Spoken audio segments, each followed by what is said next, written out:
ध्यान प्रकरण, अर्चन प्रकरण और नाम प्रकरण। प्रस्तुत स्कंद में 3 प्रकरण हैं। ध्यान प्रकरण 14 अध्यायों में इस प्रकरण का वर्णन किया गया है।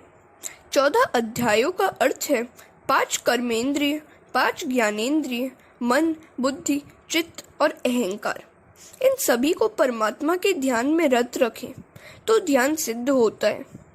अर्चन प्रकरण 2 अध्यायों में सूक्ष्म अर्चन और स्थूल अर्चन का वर्णन किया गया है। नाम प्रकरण गुण संकीर्तन और नाम संकीर्तन का 3 अध्यायों में वर्णन है।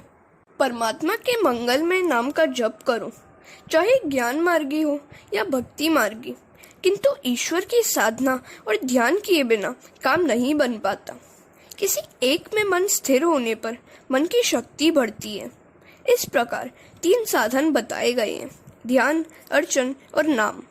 इन 3 साधनों के सहारे पाप का नाश होता है और नरक में जाने से भी बचा जा सकता है। प्रभु के मंगलमय स्वरूप का ध्यान जप करने की आदत डालो और नियमित सेवा करो। नरक में जाना न पड़े इसलिए इन साधनों का उपयोग करो। प्रतिदिन ठाकुर जी की सेवा करो, उनके नाम का जप करो, उनका ध्यान करो। ये तीनों साधन तुम्हारे लिए शक्य न हो तो किसी भी एक साधन पर अटल श्रद्धा रखो। इंद्रियों को भक्ति रस में डुबोए बिना वासना नष्ट नहीं होगी। भक्ति के सहारे जीव भगवान के पास जाता है। महारानी यमुना भक्ति का स्वरूप है। वह जीव का ईश्वर से संबंध जोड़ देती है। भक्ति द्वारा जीव का ब्रह्म संबंध हो पाता है। ध्यान, अर्चन और नाम स्मरण, इन 3 साधनों से भक्ति दृढ़ होती है। परमात्मा का ध्यान न किया जाए तब तक मन शुद्धि नहीं होती। व्रत से द्रव्य शुद्धि होती है किंतु मन की शुद्धि नहीं होती। दान करने से भगवान की प्राप्ति नहीं होती। दान का फल है लक्ष्मी। गीता जी में भी कहा गया है, वेद, तप, दान और यज्ञ से मेरे प्रभु की प्राप्ति नहीं हो सकती। परमात्मा का ध्यान करने से मन की शुद्धि होती है। अतः प्रतिदिन ध्यान करने की आवश्यकता है। ध्यान में एकाग्रता न हो सके तो नाम स्मरण की आवश्यकता है। ये तीनों एक साथ न हो सके तो भी कोई बात नहीं, किंतु किसी एक को तो पकड़ना ही होगा। साधन के बिना सिद्धि को प्राप्त नहीं हो सकती। मनुष्य को चाहिए कि वह अपना जीवन लक्ष्य निश्चित कर ले।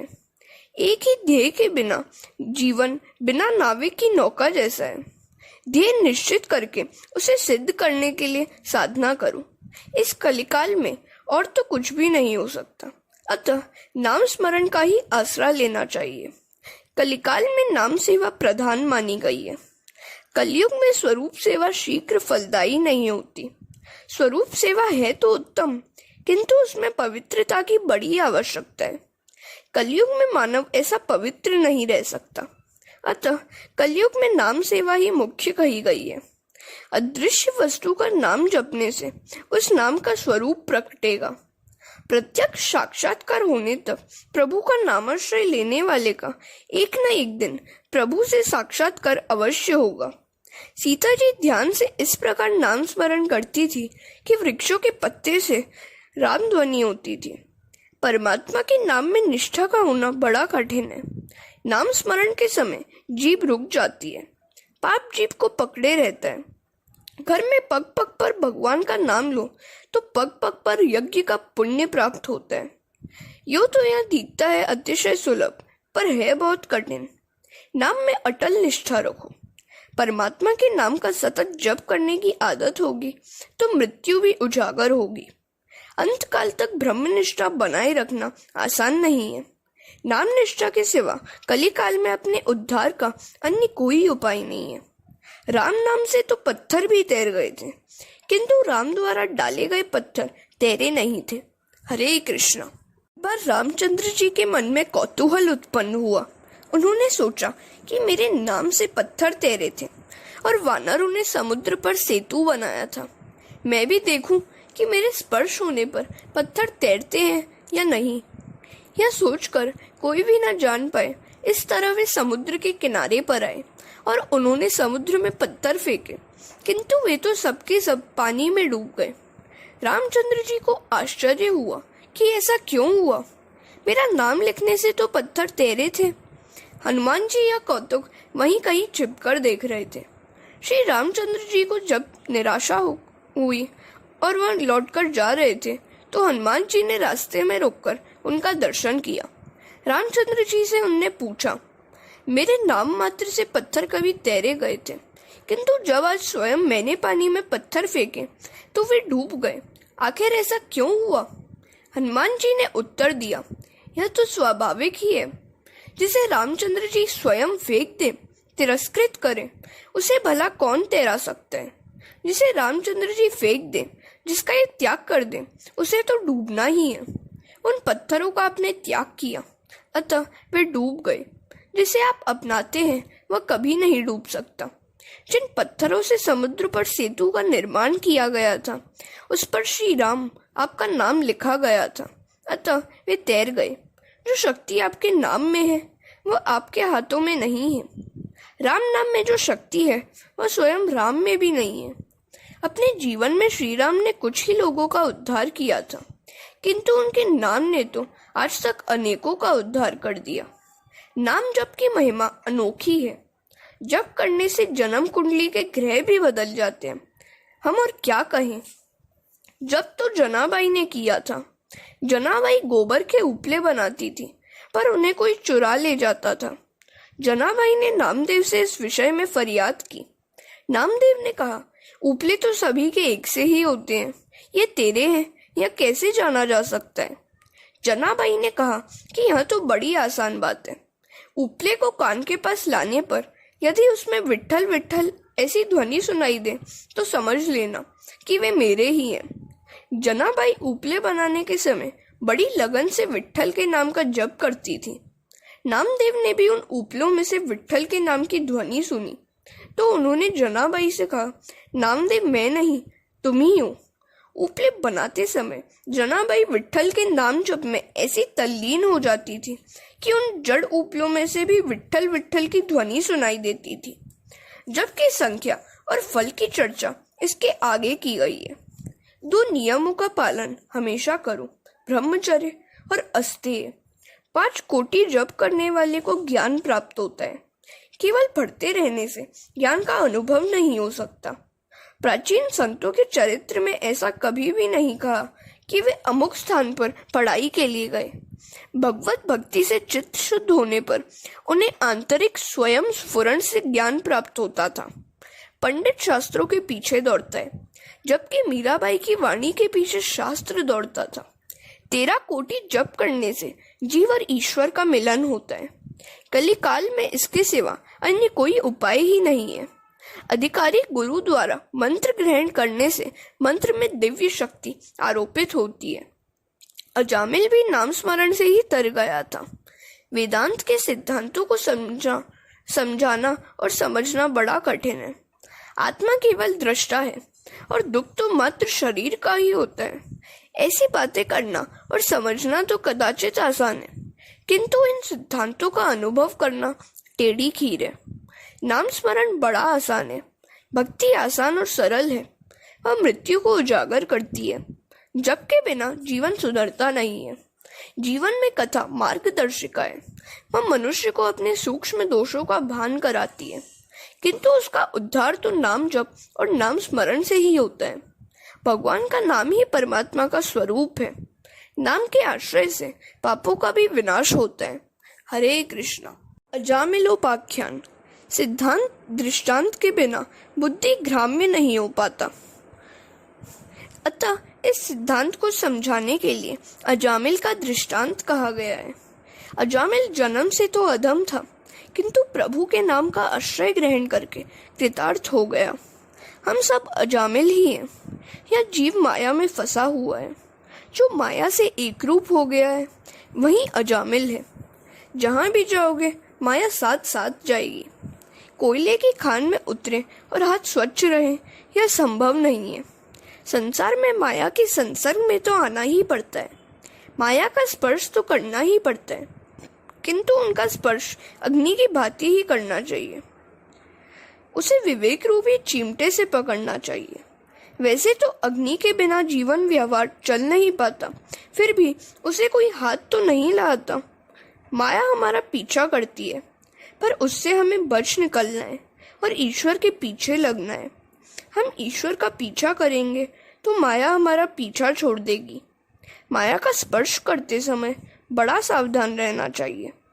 संसार में रहते हुए माया का त्याग करना तो अशक्य है। कनक और कांता ये दोनों माया के ही दो रूप हैं। प्रयत्न ऐसा करो कि इन दोनों में मन न फंसे। चाहे शरीर से पाप करो या मन से, दंड तो भोगना ही पड़ेगा। कनक और कांता इन दो वस्तुओं में माया निहित है।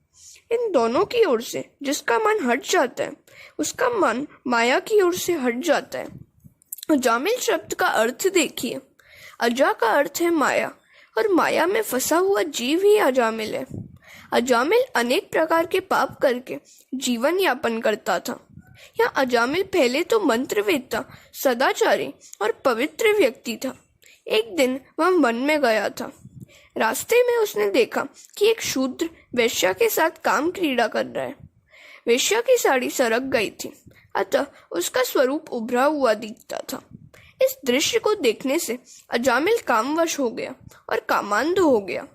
वेश्या के ऐसे लुभावने रूप को देखकर अजामिल का मन भ्रष्ट हो गया। अजामिल ने एक ही बार वेश्या को देखा, फिर भी उसका मन भ्रष्ट हो गया। तो प्रति रविवार को फिल्म देखने वाले के मन का तो क्या होता होगा। कई लोगों ने तो नियम सा बना लिया है कि प्रति रविवार को फिल्म देखी ही जाए। कई लोग अपने छोटे छोटे बच्चों को भी साथ ले जाते हैं। अपना जीवन तो बिगड़ा ही है, अब तुम्हारा भी क्यों ना बिगड़े। पाप प्रथम आग द्वारा ही प्रविष्ट होता है। आग बिगड़ी कि मन बिगड़ा, और मन बिगड़ा तो जीवन भी बिगड़ेगा और नाम भी। रावण की आंखें दुष्ट थी, अतः उसका नाम भी हमेशा के लिए बिगड़ गया।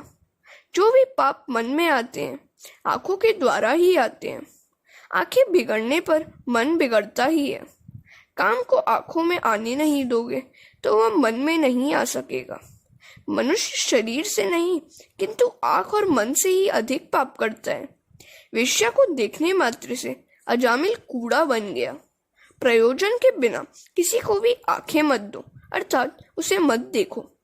आंखों में राम को रखोगे तो वहां काम नहीं आ पाएगा। आंखों के द्वारा ही सभी पाप प्रविष्ट हो जाते हैं। कामांध अजामिल वेश्या के घर गया और उसे समझा बुझाकर अपने घर ले आया। वह पापाचार करने लगा। एक बार कुछ साधुजन घूमते फिरते अजामिल के घर आए।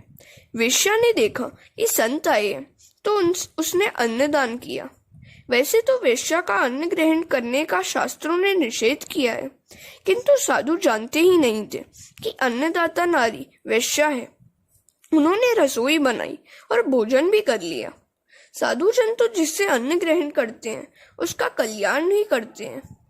वेश्या के कहने पर अजामिल ने साधुओं को वंदन किया। साधुओं ने कहा कि तेरे घर से जो भोजन तो मिल गया, किंतु दक्षिणा अभी तक बाकी है। तो अजामिल ने कहा, मेरी यही दक्षिणा है कि मैंने आपको लूटा नहीं है। मैं किसी भी साधु को धन नहीं देता, और कुछ मांगो तो दूंगा। वेश्या सगर्भा थी। साधुओं की इच्छा थी कि अजामिल का कल्याण हो जाए, तो उन्होंने कहा, तेरे घर पुत्र का जन्म होने पर तो उसका नाम नारायण रखना। अजामिल ने साधुओं से पूछा, महाराज, मैं अपने पुत्र का नाम नारायण रख लूं तो उससे आपको क्या लाभ होगा। साधुओं ने कहा, हमारे भगवान का नाम नारायण है, अतः यह नाम सुनकर हमें आनंद होगा और तुझे भगवान का स्मरण होता रहेगा। अजामिल ने कहा, ठीक है, मैं अपने पुत्र का नाम नारायण रख लूंगा। अजामिल के घर पुत्र का जन्म हुआ तो उसका नाम रखा गया नारायण। संतति के प्रति माता पिता का प्रेम कुछ विशेष होता ही है। अजामिल बार बार नारायण को पुकारता रहता है। नारायण नाम लेने की उसे आदत सी हो गई। अतिशय पापी, अतिशय कामी व्यक्ति अपनी पूरी आयु जी नहीं सकता। अजामिल के अभी 12 वर्ष शेष थे कि उसे लेने के लिए यमदूत आ धमके। मृत्यु काल समीप आ गया। अपने छोटे से पुत्र नारायण के प्रति उसकी अतिशय आसक्ति थी, अतः उसे नाम लेकर पुकारने लगा, नारायण नारायण। भोजन, द्रव्य, काम सुख, स्थान, संतति और पुस्तकों में यह जीव फंसा रहता है। माता पिता का मन अपनी संतति में विशेष फंसा रहता है। प्रतिदिन की आदत के अनुसार अजामिल के नाम ले लेकर नारायण को कई बार पुकारा। उसका नारायण तो नहीं आया, किंतु वहां विष्णु दूत आ पहुंचे। उन्होंने यमदूतों से कहा कि अजामिल को वे छोड़ दे। यमदूतों ने कहा, अजामिल का चरित्र भ्रष्ट है, अतः वह जीने के लिए अपात्र है। विष्णु दूतों ने कहा, यह सच है कि अजामिल ने पाप किया है, किंतु भगवान का नाम लेकर इसने अपने पापों का प्रायश्चित भी तो किया है। इस कारण उसके कुछ पाप जल गए हैं, अतः इसे अब जीने दो। उसकी आयु के 12 वर्ष अब भी शेष है। यमदूतों ने कहा, अजामिल ने नारायण नारायण तो कहा है, किंतु वैकुंठवासी नारायण को नहीं, अपने पुत्र नारायण को पुकारा है। विष्णु दूतों ने कहा, उसके मुंह से भगवान का नाम अनजाने से ही निकल पड़ा है। अग्नि पर अनजाने से भी पैर पड़ जाए तो भी जलन होती ही है। इसी प्रकार अनजाने में भी यदि प्रभु का नाम लिया जाए तो कल्याण ही होता है। भगवान का नाम अनजाने लेने पर भी बड़े बड़े महापुरुष भी जानते हैं कि संकेत से, परिहास से, तान के आलाप के समय किसी की अवहेलना करने में भी यदि भगवान के नाम का उच्चारण हो जाए तो उसके पाप नष्ट हो जाते हैं। जो मनुष्य गिरते समय पैर के फिसलने पर, अंग भंग होने पर, ताप आदि के दाह पर, चोट लगने पर, यानी कैसी भी विवशतावश भगवान के नाम का हरि हरि शब्द का उच्चारण करता है, वह नरक की यातना का पात्र नहीं रह जाता। गिर जाने से चाहे कितनी ही हानि हो, पर हाय हाय मत करो, हरि हरि करो। चूल्हे पर उबलता हुआ दूध जब छलकने लगता है तो हमारी माताएं हाय तौबा करने लगती हैं, पर हाय हाय करने से अब होगा ही क्या, हरि हरि बोलो। अनजाने में भी हरि हरि करने पर यज्ञ का फल तो मिलेगा ही, अन्यथा वैसे तो अग्नि को आहुति कौन देता है। हाय नहीं, हरि कहो। ऐसा करने से अनजाने ही भगवान का स्मरण होगा और जप होगा। वाल्मीकि रामायण में लिखा है कि मृत आत्मा के पीछे हाय हाय अधिक करने से मृत आत्मा को कष्ट होता है, उसे दुख होता है। हरि हरि बोलने से उसका फल मृत आत्मा को मिलता है। विष्णु दूतों ने अजामिल को यमदूतों के बंधन से मुक्त किया और उसका उद्धार हो गया। अब मृत्यु टल सकती है, पर महामृत्यु नहीं। अल्पायु के शेष होने पर पाप के कारण आने वाली अपमृत्यु को सत्कर्म से टाला जा सकता है। अजामिल की अपमृत्यु टल गई। अजामिल बिछौने में सोया हुआ सब कुछ सुन रहा था। सब सुनकर उसे अतिशय पश्चाताप हुआ। हृदय से प्रायश्चित करने के कारण उसके सारे पाप जल गए। उसके बाद से वह सब कुछ छोड़कर भगवत स्मरण करने लगा। पश्चाताप करने से तो अतिशय पापी का भी जीवन बदल जाता है, वह सुधरता है और इसी जीवन में मुक्ति पा लेता है। अतः किसी भी पापी का तिरस्कार मत करो, पाप का ही तिरस्कार करो। हृदय से पश्चाताप करने पर पाप जल जाते हैं। प्रायश्चित चित्त की शुद्धि करता है। उसके बाद से अजामिल नीरस भोजन करने लगा। जिसका भोजन सरस होगा उसका भजन नीरस होगा, और जिसका भोजन नीरस होगा उसका भजन सरस होगा। जीवन धन या कुटुंब के लिए नहीं, श्री कृष्ण के लिए है। अजामिल की बुद्धि अब त्रिगुणात्मिका प्रकृति से परे होकर भगवान के स्वरूप में स्थिर हो गई। उसे लेने के लिए विमान लेकर पार्षद आए। विशिष्ट मान ही विमान है। अजामिल सोचता है कि उसने वैसे तो अनेक पाप किए थे, फिर भी सद्गति मिली। नाम में निष्ठा रखने का यही फल था।